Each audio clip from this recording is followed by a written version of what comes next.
It's the biggest, they say, the most beautiful, the most awe-inspiring, the most colorful, the most spectacular event of this era, the New York World's Fair.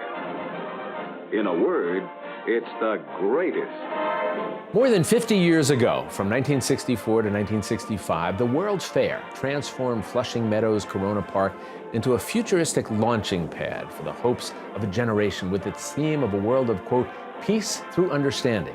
Millions of visitors attended the fair. I was one of them as a young boy to explore the countries that were represented, as well as get a glimpse into the future.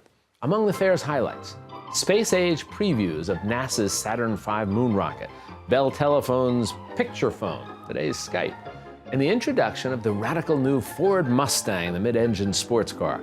And the most popular attraction? General Motors' Futurama, with its ride into tomorrow. The World's Fair not only celebrated the future, but the diverse cultures of the world, and nowhere is that more evident today than in Queens, one of the most demographically diverse counties in the world. Now, Flushing Meadows in Queens is set to once again host a World's Fair, this time spelled F-A-R-E, to help celebrate the borough's diversity through international cuisine. Over 100 vendors will be coming together this April 28th and 29th in Citi Field in the shadow of the 1964 World's Fair. Here, now joining us, take a look back at the iconic World's Fair and its impact on today's culture, especially in New York City, is Joseph Torella, the author of Tomorrowland, 1964-65 World's Fair and the Transformation of America. Joe, nice to have you here with us. Great to be here. Talk about the theme. How did that evolve? Well, you have to remember, going back in time, it's the Cold War. So New York won the fair in 1960. Eisenhower is still president. Kennedy is coming in.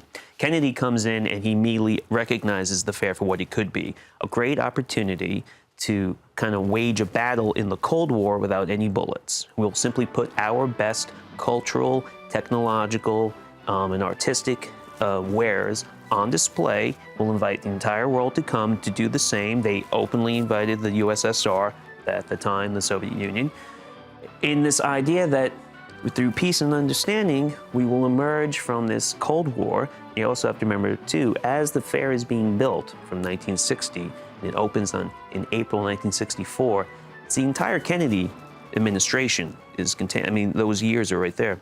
Now, let's talk about some of the exhibits there, right? I mentioned to you, I was a young boy, went with a group. I actually got lost early on. I was separated from it, so I'm wandering around by myself. And my memories of it was this was massive. Right. But fascinating.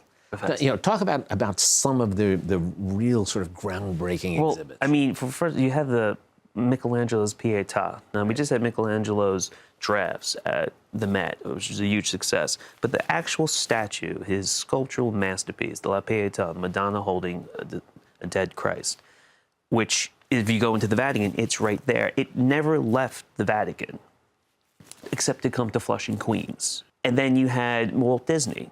Again, at the time, there is no Disney in Florida. There's only Disneyland in California. Right.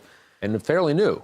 And he wanted an East Coast stronghold, but he didn't have one. He was looking around. I think they actually settled on Orlando during the fair years. But what he did do is got involved in 4 exhibits. The GE exhibit, which was the Tomorrowland.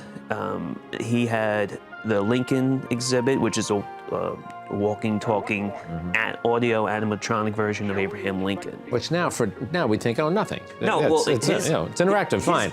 Interactive back then. Well, it was a big deal. I mean, his engineers, they called them Imagineers, actually invented audio animatronics just for the World's Fair. Now they're everywhere. You know, it was this Magic Skyline where you sat in the Ford Mustang, which debuted. So, I mean, this is a brilliant bit of marketing. We have this brand new car. It's an awesome car. Became one of the best-selling cars ever. Still iconic. Iconic. You sit in the car. You're on a conveyor belt. You go through. So, I mean, you have to wait on this long line, but you're in a brand new Ford Mustang, right? The whole family's packed in. You go through this, and you go through this, you know, it started with the dinosaur age and came up to current times. So, I mean, think about that.